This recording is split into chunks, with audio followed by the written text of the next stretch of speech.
Bonjour, c'est Lucien Denis, bienvenue dans l'émission 100% Ajaïste. Mémoire d'Ajaïste, d'accord, ne pas se tromper, d'accord. En 1976, tu signes à la GIA qui sort d'une saison solide en seconde division, 9e au classement. Pourquoi Auxerre ? Auxerre tout simplement parce que j'étais stagiaire pro à Sochaux, je devais signer mon contrat. J'avais déjà disputé quelques matchs en première division à l'époque, avec notamment Roland Courbis. Et malheureusement, je me suis blessé au genou en début de saison. Et le nouvel entraîneur ou le nouveau directeur sportif qui est arrivé n'a pas eu confiance. Il m'a dit écoute, voilà, tu as été blessé, j'ai peur que ça ne se fasse pas, donc tu vas partir en seconde division, on va te trouver un club. Et c'est l'entraîneur de l'époque, de Sochaux, Paul Barré, qui connaissait bien Giroud, qui l'a appelé, qui lui a dit écoute, moi j'étais contre le fait qu'il s'en aille, donc si tu veux le prendre, prends-le, parce que tu verras, c'est un bon joueur, il a été blessé, mais il va se remettre, il est jeune. Donc c'est ce qui s'est passé, hein. Je suis venu à Auxerre, j'ai rencontré Giroud, et puis de là, l'aventure à Auxerre est partie. Ça a commencé en 76. Vous connaissiez quelques joueurs à Auxerre à l'époque ou c'était le flou total ? Non, du tout. Je connaissais des joueurs. Je connaissais Dominique Cuperli, contre qui j'avais joué quand il était à Metz. Je connaissais Marianne Seja, qui avait été le gardien de but aussi de Metz. Et je connaissais aussi bien Serge Maisonnès, qui avait été meneur de jeu à Nancy. Voilà, c'était des joueurs que je connaissais. Et je savais, pour en avoir discuté avec certains joueurs qui connaissaient Auxerre, il m'avait dit, attends, ils viennent de monter de 3e division, il y a un entraîneur qui est très ambitieux, qui veut faire monter le club au plus haut possible. Alors j'imaginais pas à l'époque qu'Auxerre pourrait être en Ligue 1, mais il s'inspirait beaucoup de Laval. Laval, où il y avait l'entraîneur, le millénaire, qui lui ressemblait un petit peu, et il s'était dit, j'aimerais bien, dans les années qui viennent, faire comme Laval, mettre Auxerre en Ligue 1, ce qui était presque improbable pour une ville de 40 000 habitants, quoi. Quel souvenir gardes-tu de l'ambiance qui régnait dans le vestiaire à ton arrivée ? Alors, ce qui était un peu paradoxal par rapport au mois d'où je venais, c'est que je venais d'un club professionnel, Sochaux, qui était en Ligue 1 depuis très très longtemps, qui avait, depuis les années de l'après-guerre, été au niveau de Ligue 1, et j'arrivais dans un club qui était tout neuf, qui était sorti dans les années 60 de la division d'honneur, du CFA, et qui venait de monter. Donc c'était pour moi un retour en arrière. Je revenais dans le monde amateur, parce qu'à l'époque, Auxerre était amateur, voire promotionnel, c'est-à-dire que les joueurs étaient un peu payés, mais il y avait un emploi à côté.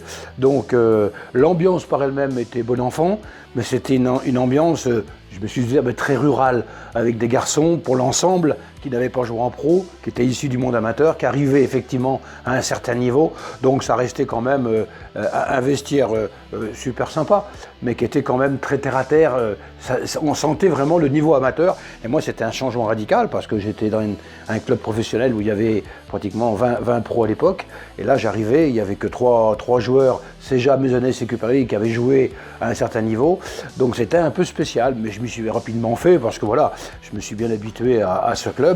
Même si au départ je sentais que c'était un retour en arrière, que ma progression était stoppée, mais j'ai appris par la suite, au contact de Giroud et avec l'aventure qu'on a pu vivre, que j'avais bien fait de venir à Auxerre finalement. Quel était le discours de Giroud sur le plan sportif ? Y avait-il déjà l'objectif de devenir un gros club de seconde division et de monter en D1 à court ou long terme ? Il l'avait au fond de sa tête. Alors je ne pense pas qu'il était, quand je suis en 76, complètement convaincu de pouvoir y arriver, mais il avait une très très grosse envie déjà, parce qu'il était très exigeant.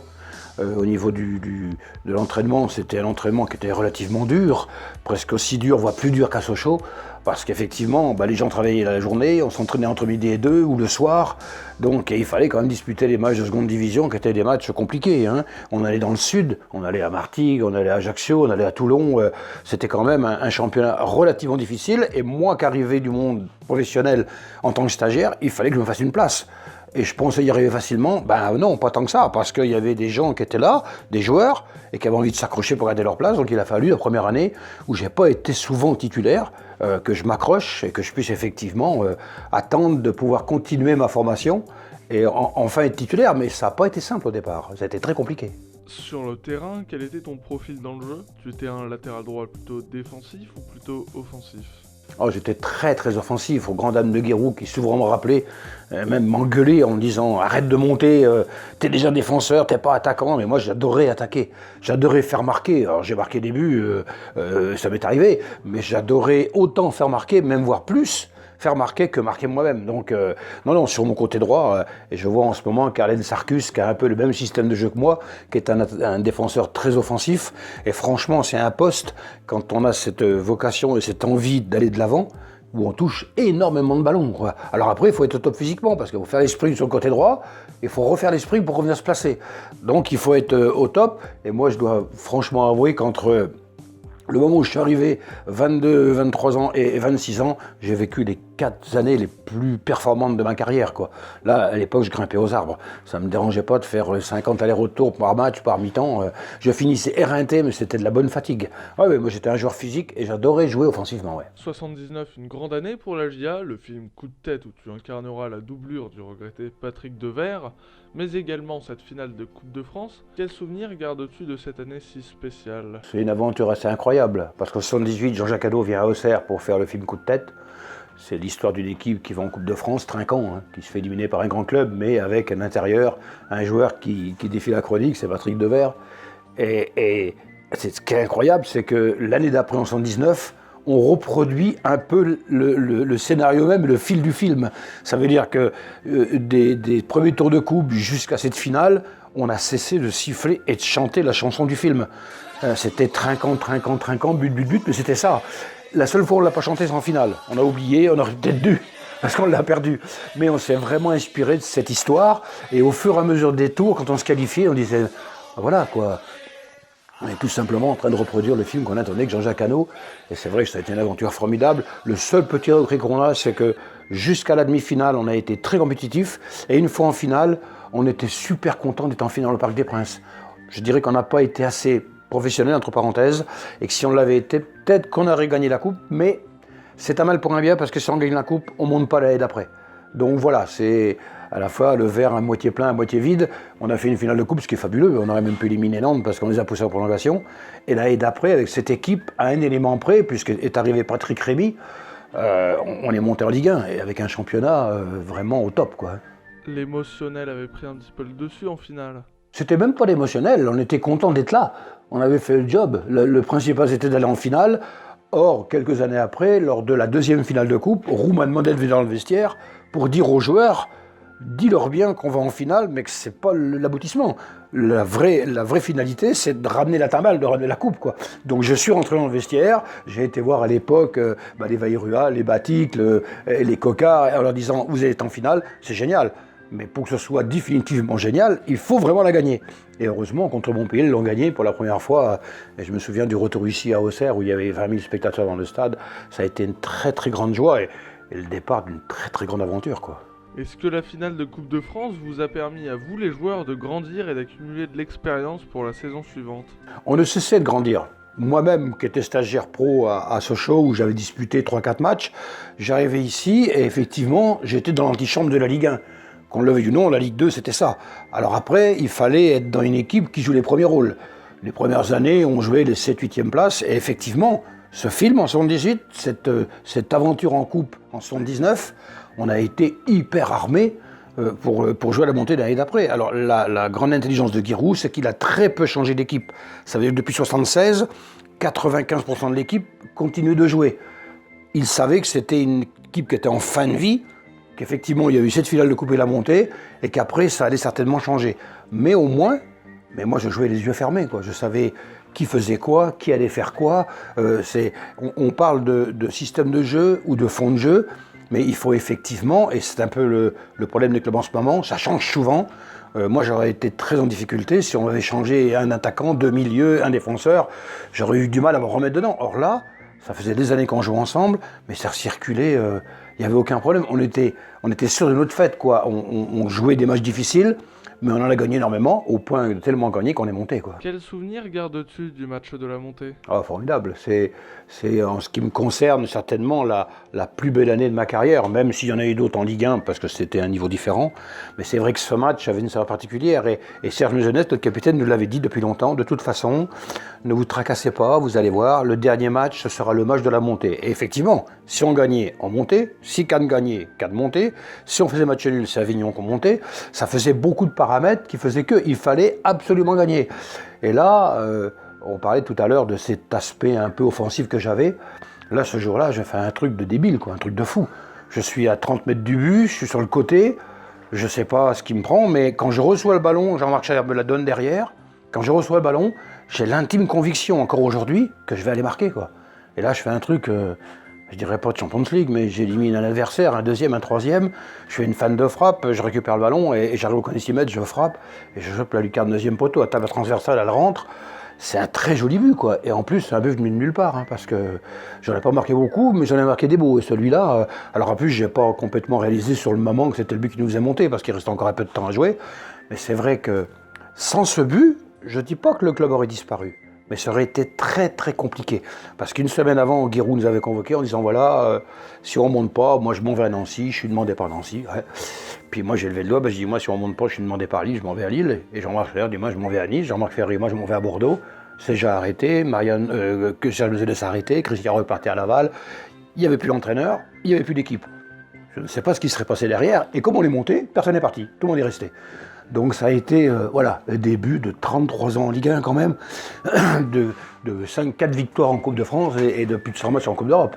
On était loin de penser que ça allait se passer comme ça. Moi j'ai suivi l'aventure après, mais c'est vrai que ce but a changé radicalement et le visage du club, de la ville, du département et du foot français, parce qu'il va se faire une place après qui était incroyablement formidable par rapport à cette ville de 40 000 habitants, que personne, mais moi le premier aurait pensé que ça aurait pu être un parcours comme ça, quoi. En 1980, la JDA découvre la première division. Qu'est-ce qui changeait par rapport à la D2 ? Déjà, on sentait qu'il y avait une tension supérieure au niveau des supporters, parce que est-ce qu'on allait se maintenir ? Est-ce qu'on allait y rester ? Nous-mêmes, on ne le savait pas. On surfait sur effectivement cette montée, malgré les départs. Donc Robert Sab est arrivé, Viexorek est arrivé, NG Zarmak est arrivé. Et Dieu merci, heureusement, parce que je pense que s'il ne vient pas, on ne se maintient pas. C'était moi, quand mon frère m'a dit que Zarmak avait signé à Auxerre, j'ai dit c'est pas possible, c'est son cousin, c'est son frère, c'est pas lui. Il avait fait 2 Coupes du Monde, c'était la grande époque de Pologne. Gadocha, Lato, Zarmak, ils avaient été en demi-finale contre l'Allemagne. C'était monstrueux. Moi, quand je l'ai vu arriver, j'étais prêt à lui faire signer l'autographe, alors que c'était un coéquipier, quoi. Franchement, c'est comme si Suarez venait signer à Auxerre ici, ou Sergio Mané, ou voilà, un genre de ce calibre-là. Viennent signer à la GIA, c'était inconcevable. C'était à l'époque, effectivement, la roublardise de Giroud qui avait réussi, par ses contacts avec Gérard Bourgoin et tout le staff, réussi à aller en Pologne, aller chercher NG, le faire venir un soir en avion, le ramener et le faire signer. Aujourd'hui, un club comme Auxerre ne pourrait pas se payer un joueur pareil. Il partirait à Barcelone ou à l'Inter de Milan ou dans un club anglais, mais voilà, on a profité de son arrivée, parce que le premier jour où il est arrivé, il descend de l'avion à 5h, on joue contre Lyon, le soir on fait de 2, mais avec 2 buts. Et cette année-là, il doit faire 19 matchs, il doit mettre 21 buts. Donc si on ne l'a pas, on ne se maintient pas, c'est sûr. Alors c'est tout un tas d'éléments qui font qu'à l'époque, Giroud avait quelque chose de plus que les autres, quoi. Il recrutait des joueurs, les Chiffot, les Laurent Blanc, les Franck Verlat, des joueurs venus d'ailleurs qu'on n'imaginait même pas et qui ont fait le bonheur du club, quoi, tout simplement. Raconte-nous comment s'est déroulée cette première saison. Compliqué, difficile. La seule chose, c'est qu'on avait tellement lutté en Ligue 2, on allait à Ajaccio, encore une fois, on allait à Martigues, on allait à Toulon, on allait à Alès, on allait à Arles, c'était des bagarres. Quand je dis des bagarres, à l'époque, on se bagarrait, c'était des coups de poing sous les tunnels, hein. Et à la fin des matchs, c'était très très chaud. Donc moi, ce qui me faisait un peu sourire, c'est que des fois, on rencontrait une équipe, par exemple, comme Metz-Soulantes, il dit « Vous allez venir à Nantes ?» Je dis « On n'a pas peur, on est allé à Toulon, à Martigues, on va aller à Nantes. » Et puis, on n'a surtout pas peur d'y aller. Donc c'est un peu quand même ce qui nous a aidés dans cette première année, la force qu'on avait et cet esprit de bataille. On était des guerriers, des bagarreurs, quoi. Et là, ça surprenait quand même pas mal l'équipe de Ligue 1, parce qu'on a battu Saint-Etienne 3-1, on est allé gagner à Paris Saint-Germain 3-2, on a gagné à Lille 2-1. La première année, on les a tous surpris, quoi. Et on s'est maintenu grâce à ça, parce qu'ils disaient, bon, ils vont arriver, ils vont dégager. Hein. Non. On a fait une première année, on a gagné à Nantes, invaincu depuis 5 ans, on a gagné 1-0 à Nantes. Voilà, et tout ça en surprenant par le physique, par le mental, et par l'envie tout simplement de se dépasser, quoi. On avait tellement lutté en Ligue 2 que les luttes de Ligue 1, même si c'était plus difficile au niveau technique, tranquille, hein, physiquement, on tenait la route. Hein.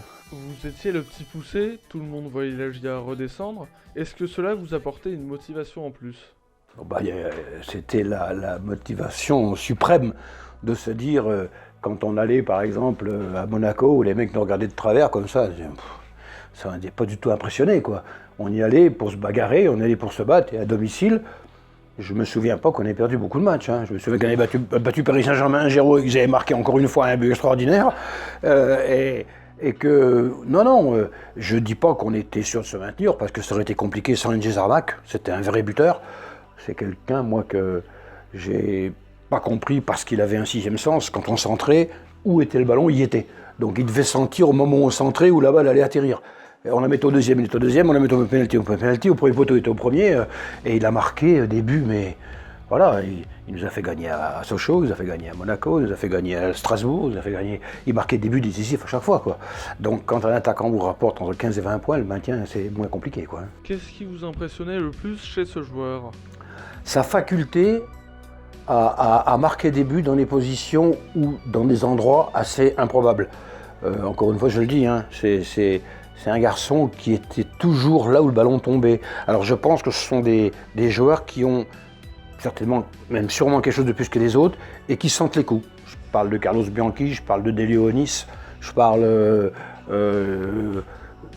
Jez Armac, parce que moi, personnellement, quand je débordais, je regardais même pas où il était. Hein. Je débordais, j'envoyais le ballon dans les 18 mètres, et 95% du temps, il était là où le ballon tombait. Pas être au deuxième, au premier, au point de pénalty.